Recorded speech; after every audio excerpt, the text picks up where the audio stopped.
બધા જ જ્ઞાની છે। નિરાંત મહારાજનો બોધ એવો છે ને કે આ થાંભલાને જ્ઞાન છે। લો બહુ કાઠું છે સમજવું।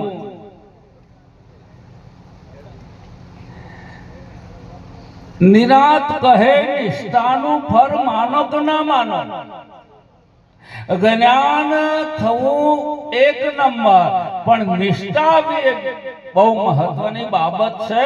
અને શિષ્યએ ગુરુ પાસેથી ઉપદેશ લીધા પછી ગુરુની વાતમાં નિષ્ઠા ના આવે ને ઘણી વાર નિષ્ઠા ના આવે તો ગુરુને છોડીને હાલ્યો જાય। 15 વર્ષ થઈ ગયા। કેટલા? 15 વર્ષ ગુરુને છોડીને એક શહેરમાં શિષ્ય ઉભો છે। શિષ્ય ભૂલી જાય છે પણ ગુરુ કેદી ભૂલતા નથી। અને ગુરુ શિષ્ય ઉભો છે, ગામમાં સવારી નીકળે છે, ત્યારે ગુરુ શિષ્યને ઓળખી ગયા છે। પાસે જઈને કહે છે કે ભાઈ આ શું છે? એટલે કહે છે કે આ સવારી છે। કે સવારી કોને કહેવાય? આ શિષ્યને ગુરુ પૂછે છે કે આ હાથી છે, હાથીની અંબાડી ઉપર જે બેઠા છે રાજા છે, એ બધું મળીને સવારી કહેવાય। ફરીવાર પૂછે છે ગુરુ, ફરીવાર પૂછે છે, મને સમજાતું નથી કે આ રાજા અંબાડી ઉપર બેઠા છે, બધું મળીને સવારી છે। ત્યારે કે મને સમજાતું નથી। ગુરુ ના પાડે છે, શિષ્ય સમજાવે છે, પછી કહે છે કે તમારે પ્રેક્ટિકલ જ્ઞાન જોઈએ છે। આ જ્ઞાન છે એ પ્રેક્ટિકલ છે। એક જ્ઞાન છે अनुमान છે। अनुमान का आसरा छोड़ के बाल का उलट कर देख ले अपना जी, बिना समझे निज नाम जपे वो तो रहे इनका सपना जी।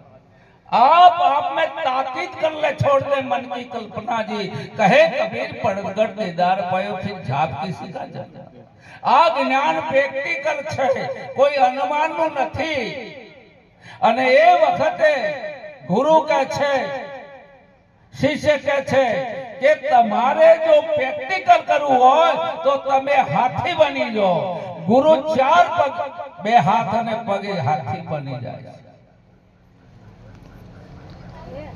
એના ઉપર શિષ્ય બેસી જાય। જુઓ કરુણાનો સાગર સદગુરુ શું છે?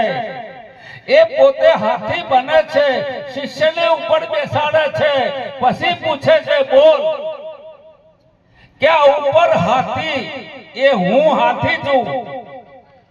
શું કહે છે? શિષ્ય કહે છે કે હું હાથી છું, અને નીચે ગુરુ કહે છે કે હું ગુરુ છું।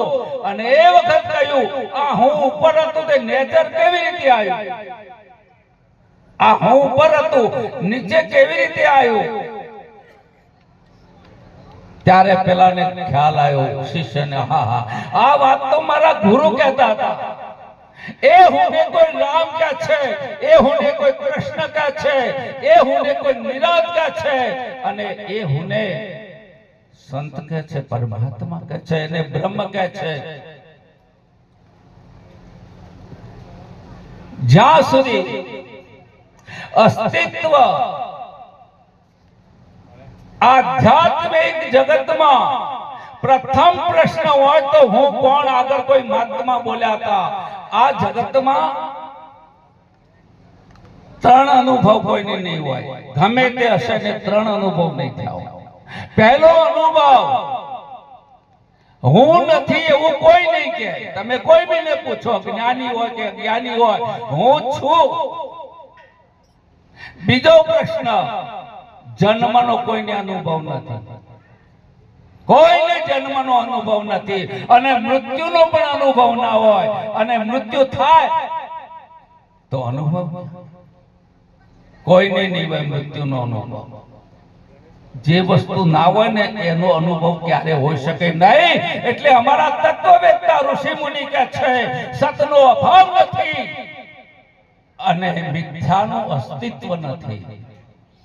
આ તત્વવેત્તાનો આખરી નિશ્ચય છે કે સતનો અભાવ નથી, ક્યારે તમારો અભાવ નથી. જાગૃતિ હોય, સ્વપ્ન હોય, સુષુપ્તિ હોય અને વેદો પોકાર કરીને કહે છે કે અસ્તિ ભાતિ પ્રિય તારું સ્વરૂપ છે. જે અસ્તિત્વ છે એ જ ભાષીજું છે અને એ જ પ્રિય છે. અસ્તિત્વ સિવાય કાંઈ નથી. નૂરે રોશન પૂછે છે, नूरे रोशन पूछे से मंसूर ने तूने खुदा को देखा है कि हाँ देखा है.